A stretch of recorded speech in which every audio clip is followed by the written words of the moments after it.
What would you do about Libya? Okay, Libya. Exercise a no-fly zone this evening. Get rid of him. Do it. President Obama supported the uprising, correct? I would not have intervened. I think there were a lot of other ways to affect Gaddafi. With the president, he put us in Libya. He is now putting us in Africa. No, that's a different one. Commerce, education, and the, what's the third one there? Let's see. Got all this stuff twirling around in my head. The very founders that wrote those documents worked tirelessly until slavery was no more. Commerce, education, and the, what's the third one there? Let's see. The third one I can't. Sorry. Oops. Some veteran Republicans are starting to worry that misstatements and gaffes and the crazy, awkward pauses by the Republican candidates are doing serious damage to the so-called Republican brand. Ken Duberstein, a chief of staff to President Ronald Reagan, told the New York Times, "It is an animal house. It's a food fight. Honestly, the Republican debates have become a reality show. People have to be perceived as being capable of governing this country, of being the leader of the free world." Last night on Fox, Pulitzer Prize-winning conservative columnist Charles Krauthammer had this reaction to Herman Cain's record-setting brain freeze on Monday. I think he's over his head. He's winging it, particularly on foreign affairs. Clearly, he's not at home with many of these subjects. And what exactly was it about Libya that he had to gather his thoughts on? It looked as if he either didn't know where it was or what country it was, or perhaps how the war turned out, or what Obama's policy was. I'm not sure what there was that required almost a minute of thought gathering. Joining me now, MSNBC political analyst and author of Revival, Richard Wolff.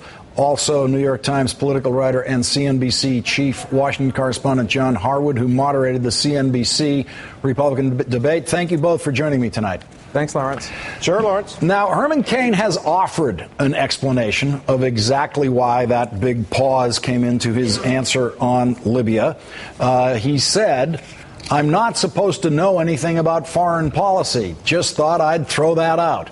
I want to talk to commanders on the ground because you run for president. People say you need to have the answer. No, you don't. No, you don't. That's not good decision making." Sorry, guys, that was my best reading of Mr. Cain.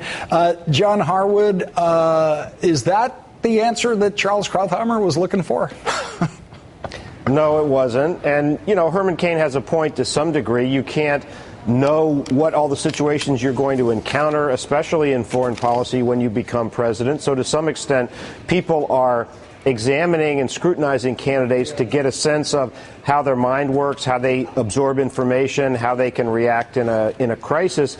But they do want, as Ken Duberstein mentioned, somebody who meets a minimum threshold of credibility, of experience, of gravitas to handle the issues that come up in domestic policy and in foreign policy. And one of the struggles that Herman Cain is having right now is that, this really is Major League Baseball. It's not easy to do it. There's a reason why people run for president sometimes more than once and do a lot better the second time than the first time. And it's one of the reasons why Mitt Romney's in a good position in this race. Richard Wolff, you can't predict everything that's going to come to your desk or come your way as president, but you can predict 90% of what's going to come your way in the form of reporter questions as a presidential candidate. Like, for example, do you agree with the president on Libya? Is the Herman Cain phenomenon, he's not going to be president, he's not going to be on the vice presidential slot in the ticket, but is that kind of phenomenon likely to rub off on Romney in some way? Is it possible to tarnish the general image of republicanism with these bad candidates? Well, there are two schools of thought on that. But before we get there, let's just remember here, the bar is really low. All you have to do here is read the newspapers. You don't have to have the intelligence briefing. You don't have to have the Secret Service or the CIA or the FBI or anyone with you. You just need to read the New York Times or any other serious publication, and you'd know where Libya was and where you might be vis-a-vis the Obama administration. So this isn't difficult. Being commander-in-chief does involve actually being a commander. I mean, it does involve some decisions and some some knowledge. So not difficult here. I reckon most high school students could probably master this one. Does it affect the brand overall? Two schools of thought. One is that Mitt Romney is the adult in the room, so he rises above this stuff and looks better by comparison. I beg to differ. I think standing on stage with one joker is fine. You know, you can rise above that. There's Alan Keyes or whoever it is. In this scenario, though, where you've got multiple people who are failing the lowest bar possible, then it does affect them all. And the comparison would be, say, Dean and Kerry, where you've got, and I know the politics is totally different, but what you have is a debate that skews the ultimate winner to one side. And it's very hard to overcome the initial impressions of seeing them in a setting where they're debating with positions that seem to be out of the mainstream, or with people who don't have the credibility to run for president. So I think it does pollute the brand. I think Dubestein is correct. There is so much panic, in fact, in Republican world tonight that Ann Coulter has been trying to talk sense to Republicans.